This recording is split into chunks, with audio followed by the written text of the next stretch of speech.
Welcome to news అడ్డా. తెలంగాణ ప్రజలకు ఉగాది కానుక ఇస్తున్న రేవంత్ సర్కార్. వైద్య రంగ అభివృద్ధికి ప్రాధాన్యత ఇస్తున్న తెలంగాణ ప్రభుత్వం మరో కీలక అడుగు వేసింది. తెలంగాణ రాష్ట్ర ప్రజలకు మెరుగైన సేవలు అందించడానికి నిర్ణయం తీసుకున్న తెలంగాణ సర్కార్ రాష్ట్ర వ్యాప్తంగా సూపర్ స్పెషాలిటీ వైద్య సేవలు అందించే ఆసుపత్రుల నిర్మాణం చేపట్టింది. సామాన్య నిరుపేదలకు వైద్యం అందని ద్రాక్షగా మారకూడదని భావించి తెలంగాణ ప్రభుత్వం ఈ ఆసుపత్రులను అత్యంత ప్రతిష్టాత్మకంగా నిర్మిస్తోంది. ఈ క్రమంలోనే హైదరాబాద్ లోని సనత్ నగర్ ప్రాంతంలో 1000 పడకల సామర్థ్యంతో టిమ్స్ ఆసుపత్రి నిర్మాణం చేపట్టింది. అత్యాధునిక సౌకర్యాలతో నిర్మిస్తున్న ఈ ఆసుపత్రిని ఉగాది సందర్భంగా ప్రారంభించాలనే ఆలోచనలో రాష్ట్ర ప్రభుత్వం ఉన్నట్లు తెలుస్తోంది.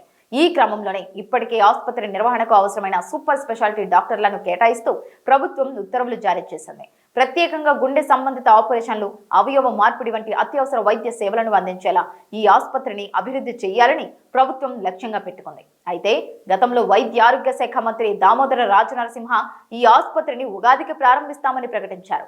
ఉగాది నాటికి క్షేత్రస్థాయిలో అన్ని పనులు పూర్తయ్యే పరిస్థితి లేదని, తెలంగాణ రాష్ట్ర అవతరణ దినోత్సవం రోజు ప్రారంభిస్తే మంచిది అన్న పరిస్థితి ఓవైపు కనబడుతుంది. ఇచ్చిన మాట ప్రకారం ఉగాదికి ఆసుపత్రిని ప్రారంభించాలని పట్టుదలతో ఉన్న మంత్రి దామోదర రాజనరసింహ పనుల జాప్యం పైన అధికారులపై ఆగ్రహం వ్యక్తం చేశారు.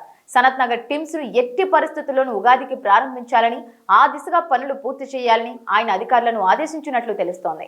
ఈ క్రమంలో యుద్ధ ప్రాతిపదికన పనులు జరుగుతున్నాయి. దీంతో ఉగాదికి సనత్ నగర్ టిమ్స్ ప్రారంభమయ్యే అవకాశం ఉన్నట్టు తెలుస్తోంది. రాష్ట్రంలో అధునాతన వైద్య సేవలకు కేంద్రంగా టిమ్స్ ఆసుపత్రిని తీర్చిదిద్దాలని, ప్రజలకు అందించాలని వైద్య ఆరోగ్య శాఖ మంత్రి దామోదర రాజనరసింహ భావిస్తున్నారు. ఈ క్రమంలోనే టిమ్స్ పైన ఫోకస్ చేశారు. టిమ్స్ ఆసుపత్రి ప్రారంభంతో హైదరాబాద్ తో పాటు రాష్ట్రంలోని పలు ప్రాంతాల ప్రజలకు మెరుగైన వైద్య సేవలు అందుబాటులోకి రానున్నాయి. దీంతో ప్రభుత్వ వైద్య రంగం మరింత బలోపేతం కానుందని అధికారులు పేర్కొంటున్నారు.